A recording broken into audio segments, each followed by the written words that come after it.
People look for survivors at a house destroyed following a 7.2 magnitude earthquake in Les Cayes, Haiti August 14, 2021. Reuters/Ralph Tedy Erol. Port-au-Prince, August 15, Reuters. When Lydie Jean-Baptiste saw her neighbors running from their homes on Saturday and felt the ground begin to shake beneath her feet, the 62-year-old Haitian was flooded by terrifying memories of the earthquake a decade ago that devastated her hometown. For many in the poor Caribbean nation, Saturday's major quake, which killed more than 300 people and left hundreds injured, revived the trauma of the January 12, 2010 temblor from which the country was still reeling. Read more. The neighbors, I saw them running and running. I said, "What's wrong?" They said, "Earthquake." And I rushed to the front door, Jean-Baptiste said. All of a sudden, I had all those images of January 12 coming to my mind and I felt really scared. Her neighborhood of Delmas, in the southern outskirts of Port-au-Prince, was tossed by Saturday's quake, whose epicenter was some 150 kilometers, 90 miles, to the west of the capital. But in 2010, the tremor struck much closer, leveling many of the houses in her neighborhood and across the capital. Estimates of the number of dead from that tremor vary widely, from below 100,000 to as high as the government's 316,000. When the 2010 quake struck just before 5 p.m., Jean-Baptiste was covered in debris in her office and had to walk home through the wreckage of familiar streets. People had their head cut off, corpses, everything. For 48 hours, I just felt like, am I alive? Did I awake somewhere else? Jean-Baptiste said, adding it took her nearly a year before she was able to sleep under her own roof without worrying it would collapse. The trauma is coming back.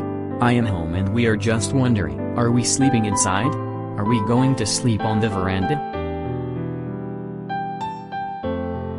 Her worries were echoed by Haitians across the south of the country, with some in the worst affected areas saying they preferred to sleep outdoors than worry about the roof crashing down on them. There are aftershocks every now and then, so I will be sleeping outside, said Yvonne Pierre, 69, former mayor of St. Louis du Sud, now living in Les Cayes.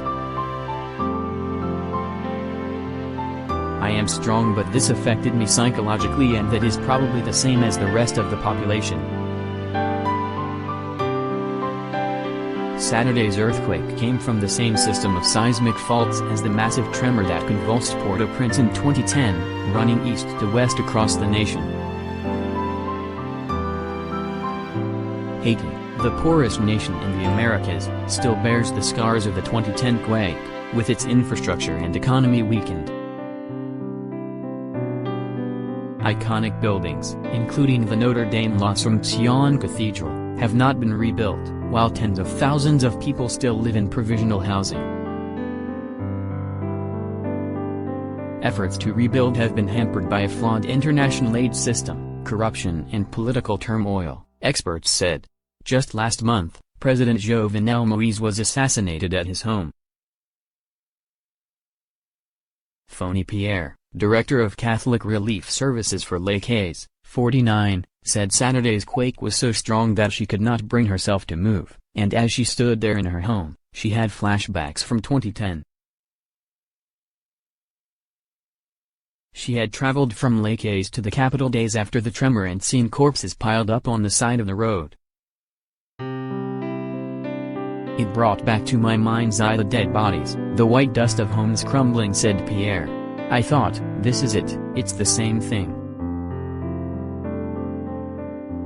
Haiti had been struck by calamity after calamity, and now also has to face Tropical Storm Grace, on track to blow through the nation early next week, she lamented. It's as if the sky were falling in on us, she said. And you ask yourself, what have we done to deserve this?